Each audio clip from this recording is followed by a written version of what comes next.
meninos, bom dia, tudo bem? Como estão?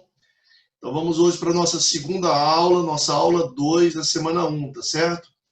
Hoje o nosso objetivo é estudar trabalho da força elétrica. Então vamos lá, gente. Hoje, trabalho da força elétrica é o nosso primeiro capítulo da frente C do livro 2, tá certo? Então, isso está no material de vocês na página 287. Vamos fazer inicialmente uma introdução sobre força elétrica. A física de partículas elementares e a cosmologia têm sido os principais campos de pesquisa e de interesse da comunidade acadêmica.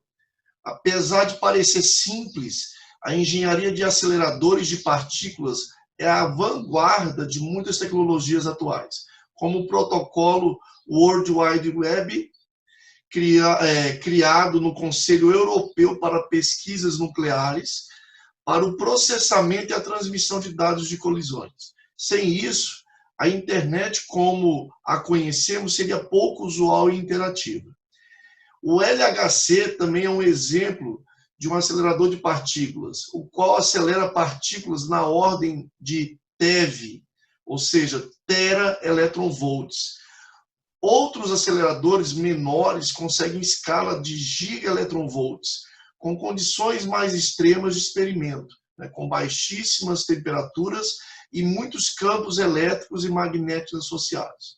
Nós temos uma imagem aí, duas imagens, na verdade, uma imagem do LHC à esquerda aí, só para vocês terem noção do tamanho desse LHC, que esse acelerador ele é construído em círculo, para que as partículas possam acelerar em círculo e colidir entre si.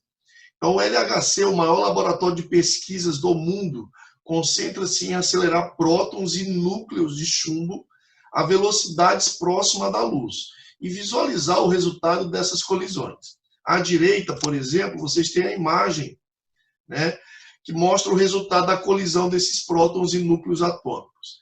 Cada linha dessa imagem representa a trajetória de uma partícula criada. Portanto, neste módulo, vamos discutir o que significa acelerar partículas a nível de tera-electronvolts ou ainda giga-electronvolts e qual a importância disso para as pesquisas de partículas elementares. Então, feita essa introdução, para vocês entenderem a importância do trabalho eletrostático na ciência, tá certo? Vou aproveitar a introdução também para relembrarmos os prefixos, principalmente os prefixos de valores mais elevados. Então, vocês sabem, nós temos o quilo, que vale 1000, 10 ao cubo, tá? Depois nós temos o mega, que vale 1 milhão, 10 à sexta. Depois nós temos o giga, que vale 1 bilhão, 10 à nona. E o tera, que vale 1 trilhão ou 10 a 12. Então, o tera-electronvolts, por exemplo, ele vale 1000 vezes mais, ele é 1000 vezes maior do que o giga-electronvolts.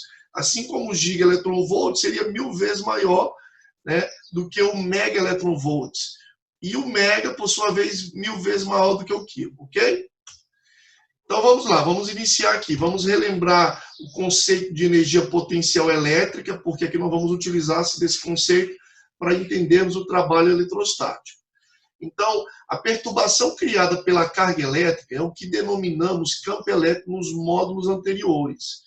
Caso abandonemos uma partícula teste em alguma posição em um campo elétrico, ela se afastará da carga geradora se tiver o mesmo sinal e se aproximará da carga geradora se forem de sinais diferentes. O que nós estudamos, vocês devem lembrar, da lei de Dufay. Então, duas cargas positivas se afastam, enquanto que cargas de sinais contrários, uma positiva e uma negativa, se aproximam. Então, quando eu coloco uma carga aqui dentro de um campo elétrico, essa carga pode se afastar ou se aproximar, dependendo dos sinais dessas cargas. Então, essa energia potencial é exatamente uma energia relativo a esse campo elétrico. Então, quando eu coloco uma carga dentro de um campo elétrico, essa carga vai interagir com a carga geradora. E por que energia potencial? Porque ela vai criar um movimento, ou de afastamento, ou de aproximação. Então, essa energia, por isso nós chamamos de energia potencial, e nesse caso, energia potencial elétrica. Então, vamos entender o conceito de trabalho. Como eu já falei para vocês, enquanto que energia, tá, ela é um conceito de um ponto, né, energia pontual, o trabalho que tem uma relação muito grande com a energia, analogamente, são quase as mesmas grandezas, né? Porque, inclusive, você lembra que energia e trabalho, você tem a mesma unidade de medida, né? Então, são grandezas que têm a mesma unidade de medida, ou seja, homogêneas, tá? Mas a diferença entre trabalho elétrico e energia elétrica é que o trabalho é uma diferença de energia, tá? Enquanto que energia é uma característica de um ponto, o trabalho vai ser a diferença de energia de um ponto para o outro. Então, aqui como exemplo, para me mostrar para vocês como vai ficar essa fórmula de energia e de trabalho, nós vamos imaginar uma situação de uma carga colocada numa região, nós vamos chamar ponto A, próximo a uma carga geradora, esse Q é a carga geradora, o Qzinho é a carga de prova, tá? E essa carga de prova ela vai ser deslocada do ponto A até o ponto B, ou seja, ela vai vir de um local em que você tem um potencial A, VA, até um local de VB, de potencial B, né? Então, tá, o que você tem em A? Em A você tem uma energia, seria energia potencial do ponto A. Em B você tem energia potencial do ponto B. Essa diferença de VA menos VB é o que nós chamamos de trabalho. Então, o trabalho é uma diferença de energia, tá certo?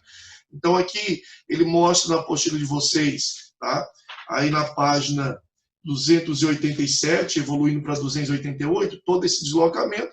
Então, o trabalho, como é o deslocamento de A até B, ou seja, a carga indo de A até B, então você teria, né, a energia de A menos a energia de B, tá? Ou a energia de A menos a energia de B. Então, a fórmula a gente poderia trabalhar dessa maneira, né? Substituindo também aqui, como eu evidenciei a carguinha de prova, eu poderia substituir essa fórmula, constante eletrostática, vezes a carga geradora, dividido pela distância, pela forma de potencial.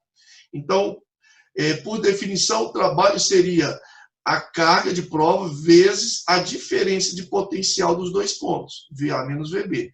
Né? Consequentemente, como você sabe que VA menos VB é o que nós chamamos de DDP, ou diferença de potencial, então podemos escrever a forma de trabalho como sendo trabalho a multiplicação da carga vezes a diferença de potencial. E como eu falei para vocês, é a mesma forma de energia, tá? Só que, enquanto que energia relativa a um ponto, o trabalho é a diferença entre dois pontos. Eu também posso chamar de diferença de energia, tá ok? Então vejam que a forma de trabalho e a forma de energia aqui, elas são coincidentes. A diferença está basicamente na teoria, tá certo? Lembrando, inclusive, a unidade de trabalho de energia, a unidade de medida de energia e trabalho, que é a mesma, que é o Joule, em homenagem ao cientista James Joule. Então, aqui nós temos 3 particularidades, tá?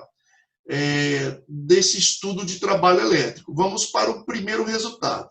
Nós dizemos assim, a expressão obtida para o trabalho elétrico serve de parâmetro para uma série de discussões, que inclusive serão posteriormente muito utilizados no nosso estudo de eletrodinâmica. Então, o primeiro deles. A energia eletrostática é dita potencial, ou seja, depende apenas da posição. Quando observamos a equação da energia eletrostática, sua única variável é a diferença de potencial, dependente da posição. Quando temos uma energia que depende apenas da posição, temos uma energia potencial. Podemos concluir, então, que a energia potencial eletrostática é dita conservativa, ou seja, ela não depende da trajetória da partícula, e sim apenas da diferença de potencial dos dois pontos de interesse. Então, aqui eu mostrei para vocês na figura um ponto A e um ponto B. Tá? Então, dá para perceber pela figura, pelo layout, que o ponto B está um pouco mais distante da carga. Então, por exemplo, se eu tenho uma carga geradora positiva e uma carga de prova também positiva, com sinais iguais, pela definição da lei do Dufay, nós sabemos que essas cargas vão se repelir. Então, imagine que essa carga se afastou para o ponto B. Tá? Então, se ela se afastou para o ponto B, eu vou dizer que a força elétrica ela realizou um trabalho. Então, eu posso pedir para você calcular esse trabalho realizado pela força elétrica. Então, o trabalho seria a carga, né, de prova, vezes a diferença de potencial, ou seja, VA menos VB. Agora, é importante salientarmos que o trabalho para mover a partir do ponto A para o ponto B, pelo caminho 1 ou pelo caminho 2, é absolutamente o mesmo. Ou seja, o trabalho não depende, tá, do caminho ou da trajetória, só depende de onde ele sai até onde ele chega. Tá? Também podemos ver uma outra situação interessante no segundo resultado. No segundo resultado, eu estou deslocando por uma carga do ponto A, tá, fazendo toda essa trajetória curvilínea até um ponto B. Só que eu estou dizendo que eu tenho aqui uma superfície, vejamos, equipotencial, ou seja, uma superfície de igual potencial elétrico. Quer dizer que em qualquer lugar dessa superfície, o potencial elétrico é o mesmo. Por quê? Porque está a uma mesma distância da carga geradora. Né? É uma região concêntrica, digamos, com o mesmo centro, que é onde está a carga geradora. Então, para mim levar a partir do ponto A para o ponto B, eu vou levar de um potencial para outro idêntico. Então, nesse caso, eu não tenho diferença de potencial. Consequentemente, o trabalho ele é nulo, porque se eu trabalhar a carga vezes a diferença de potencial e eu não tenho diferença de potencial, não terei trabalho, ok? Então, só lembrando também sobre as superfícies equipotenciais, aqui eu tenho um campo elétrico uniforme, e aqui eu tenho, né, uma superfície equipotencial, uma carga pontiforme. Então, veja que as superfícies equipotenciais no campo elétrico uniforme, elas são paralelas às placas eletrizadas, enquanto que na partícula, essa superfície equipotencial será, né, o que nós chamamos de concêntrica em relação ao centro, que é onde está a carga geradora. Mas o que é importante observarmos aqui é que o ângulo entre a superfície equipotencial e a linha de força, que está na imagem aqui de vermelho, ela é sempre perpendicular, ou seja, 90 graus. Então, tanto no campo elétrico uniforme, quanto aqui. Ok, e ainda como terceiro resultado, quando liberamos uma carga teste em um campo elétrico sob a ação exclusiva de uma força elétrica, temos um trabalho positivo.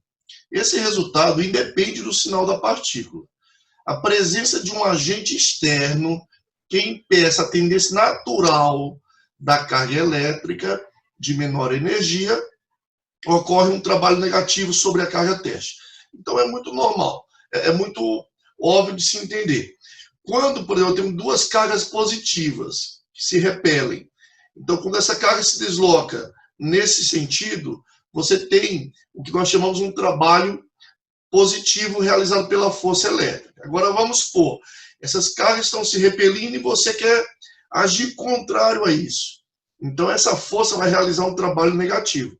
É que nem podemos fazer uma comparação, uma analogia ao peso, né? Ao trabalho realizado pela força peso. Quando um corpo cai, tá? O trabalho da força peso é positivo. Por quê? Porque está a favor da gravidade. Mas se eu estiver levantando um corpo para cima, eu estou contra a gravidade, contra a naturalidade das coisas. Então, nesse caso, o trabalho da força peso seria negativo, tá certo? Nessa parte também é importante nós lembrarmos do detalhe do elétron-volt. Na física atômica e de partículas, os valores de Joule são muito grandes, havendo a necessidade, portanto, de admitir uma nova unidade de energia, que é o elétron-volt. O elétron-volt é a energia necessária para movimentar uma partícula de carga elementar, ou seja, um elétron, entre dois pontos com diferença de potencial de 1 volt.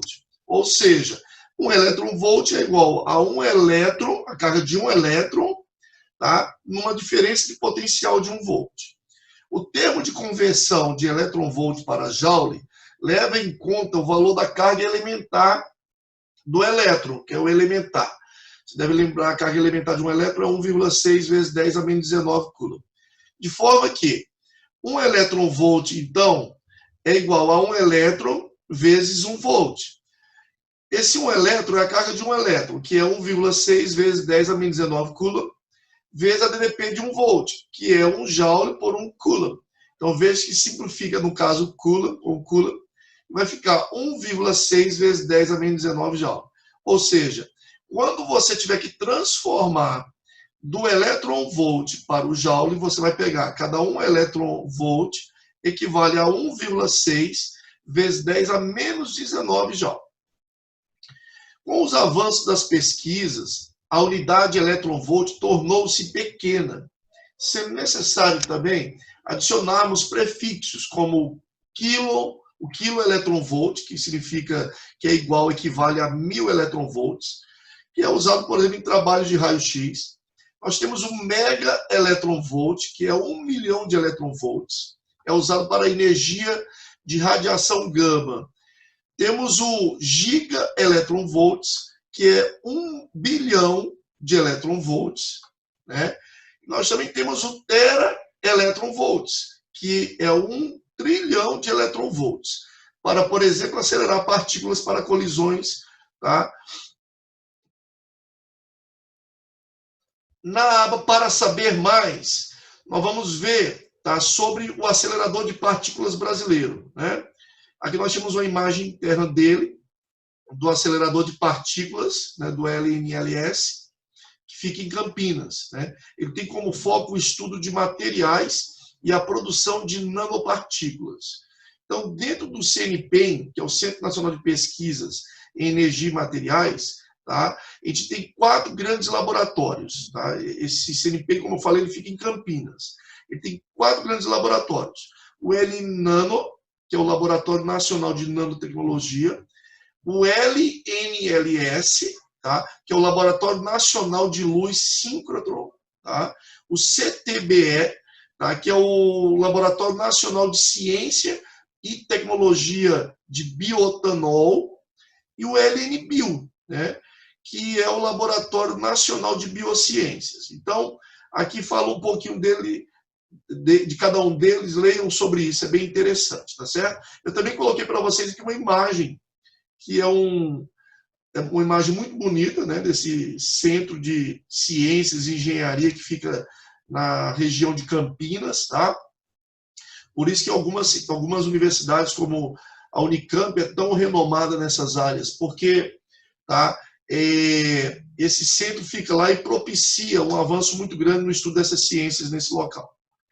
Alunos, vamos assistir agora um vídeo muito interessante do momento para interdisciplinarizar toda essa situação que estamos vivenciando, relacionando, tá, as nossas ciências aí. O Centro Nacional de Pesquisa em Energia e Materiais é um ambiente de pesquisa sofisticado, único no país. Organização social do Ministério da Ciência, Tecnologia, Inovações e Comunicações, o CNPEM lidera a frente de descoberta de medicamentos contra a Covid-19 na rede Vírus MCTIC. Um comitê que articula laboratórios pelo Brasil para pesquisas com o coronavírus. E se a solução para o coronavírus estiver nas prateleiras da farmácia? A resposta para essa pergunta pode estar aqui. Um centro de pesquisa direcionado para solucionar grandes desafios de nossa sociedade. Com financiamento do MCTIC, o CNPEM busca, entre medicamentos que já estão na farmácia, moléculas capazes de combater a Covid-19. Equipes com competências multidisciplinares em uma infraestrutura de ponta usam técnicas de biologia molecular e estrutural, computação científica, quimioinformática e inteligência artificial para procurar remédios que possam tratar pacientes infectados. Diferentes métodos e conhecimentos científicos avançados foram usados para avaliar 2.000 moléculas capazes de inibir proteínas do vírus fundamentais para a infecção. Um verdadeiro quebra-cabeça científico. Hoje, aqui no CNPEM, nós temos pelo menos 40 cientistas envolvidos diretamente nos trabalhos dessa força-tarefa. O nosso principal objetivo é encontrar um medicamento já conhecido, usar esse medicamento para tratar a Covid-19. Essa estratégia se chama reposicionamento de fármacos e é a estratégia mais curta para se chegar o mais rápido possível nos pacientes com Covid-19. Este sofisticado garimpo tecnológico identificou entre os 2.000 remédios testados 6 moléculas promissoras. direto ao alvo. 6 remédios seguiram para testes com células infectadas. Dos 6 remédios testados, os pesquisadores descobriram 2, que reduzem significativamente a carga viral em células. Um deles, com 94% de eficácia em ensaios com células infectadas. É um medicamento de baixo custo, bem tolerado, sem efeitos colaterais graves e que pode ser usado por pessoas de diversos perfis. Está disponível, inclusive, em formulação pediátrica. E os trabalhos não param. Ainda nas bancadas do CNPEM, testes adicionais indicaram que este remédio pode seguir agora para estudos clínicos com pessoas com quadros de infecção confirmados. A jornada envolve ciência de ponta realizada no Brasil. O que eu visitei hoje aqui me deu essa sensação muito positiva, né? Uma segurança muito grande que os nossos resultados aqui vão ajudar não só o Brasil, mas outros países também. A rápida resposta do CNPEM contra a Covid-19 foi possível porque o centro reúne especialistas em virologia, biologia computacional, estudos de proteínas e outras competências. Usar a ciência para resolver grandes desafios em áreas como saúde, energia, novos materiais, agricultura, meio ambiente e defesa é a missão do CNPEM. Com o suporte do MCTIC, o centro reúne equipamentos e pessoas capazes de responder aos mais complexos problemas do presente e do futuro.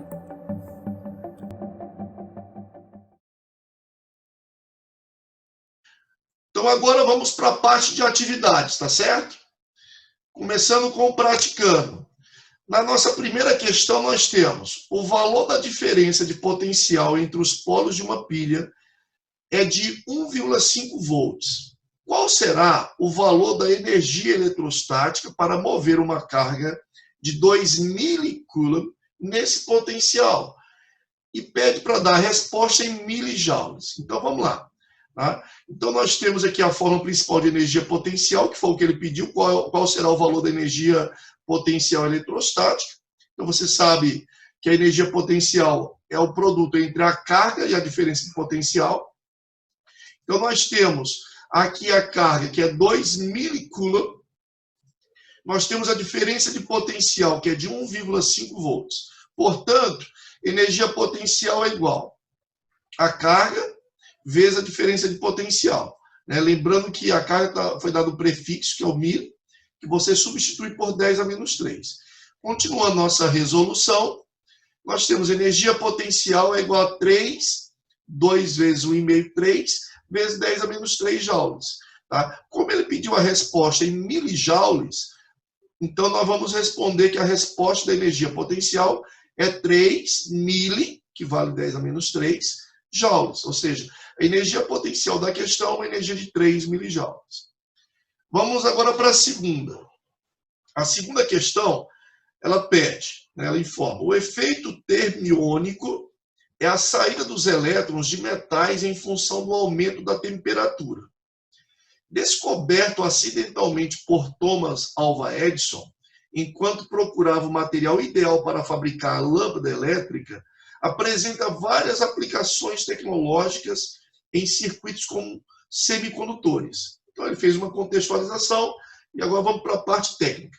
Na temperatura ambiente, os elétrons não conseguem escapar das ligações químicas, porém, um acréscimo de temperatura pode ser suficiente para isso. Considere, portanto, que foi concedida a um metal uma quantidade de 0,5 joules em forma de calor, tá? Então uma forma de energia, 0,5 joules. Só por ser joules você já sabe que é energia.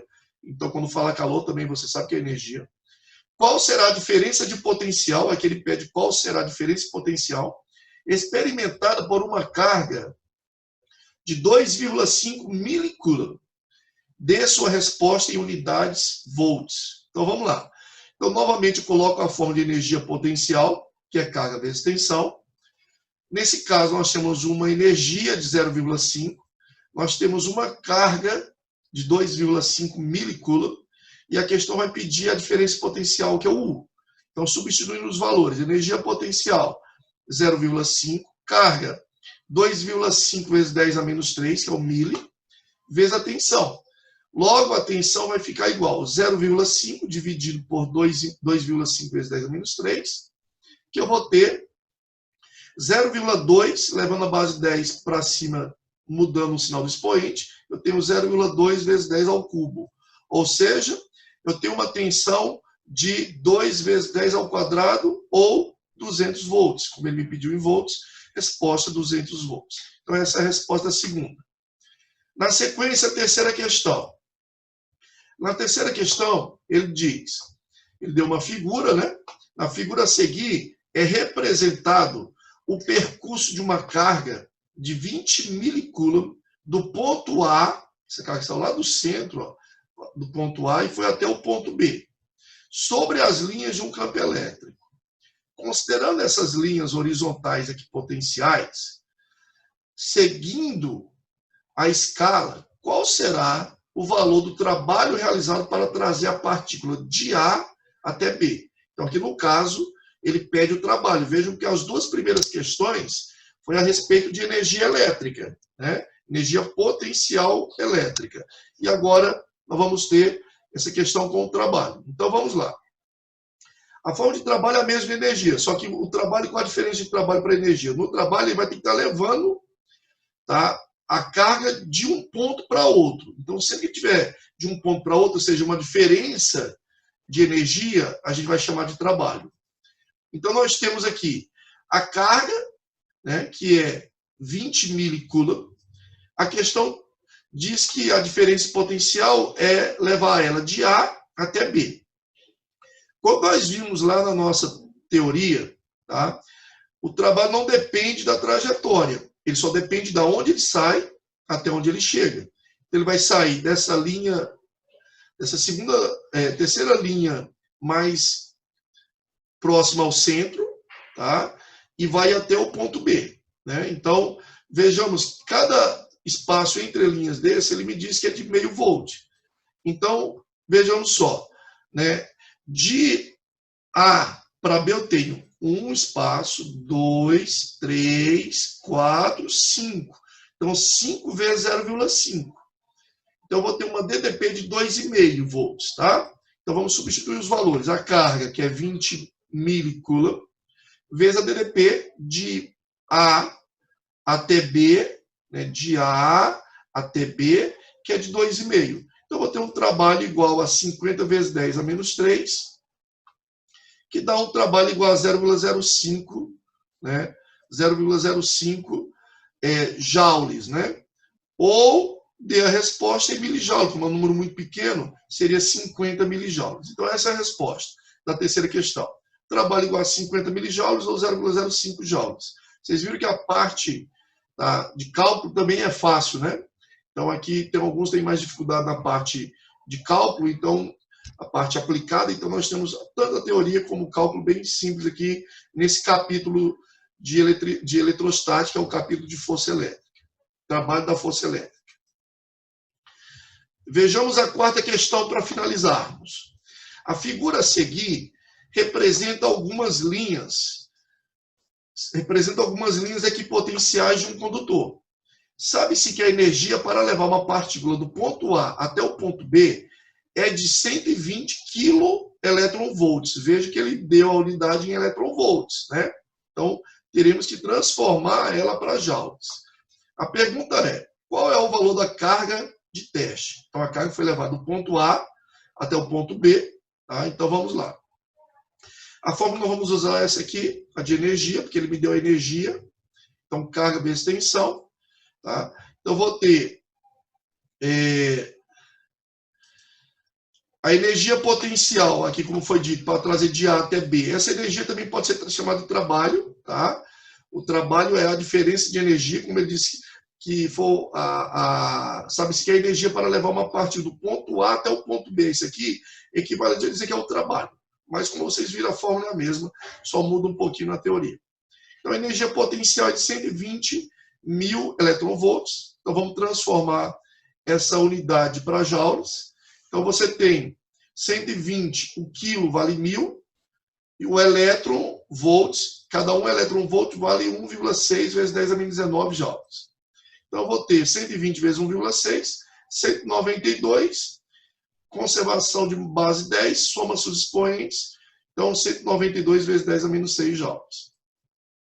Já a diferença potencial, eu preciso pegar de A até B, como foi dito, né? Então, a diferença potencial vai ser o potencial de A menos o de B, porque ele vai levar de A para B. Então, VA menos VB. Aqui ele deu como se fossem unidades, tá?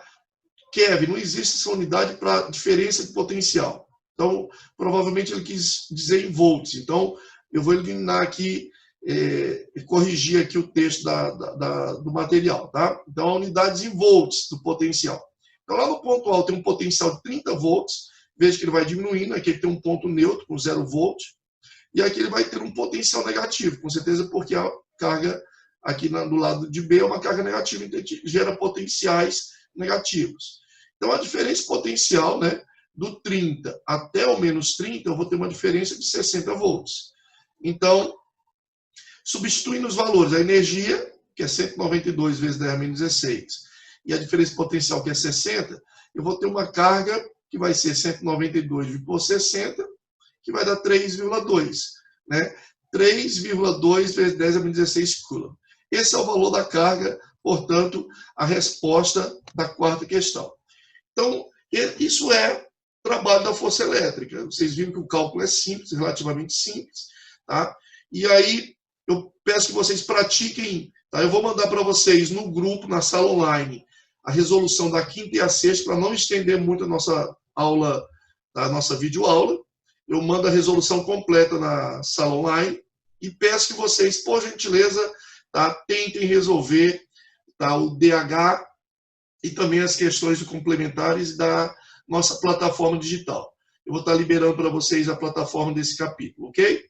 Um bom estudo para todos vocês. Fiquem com Deus.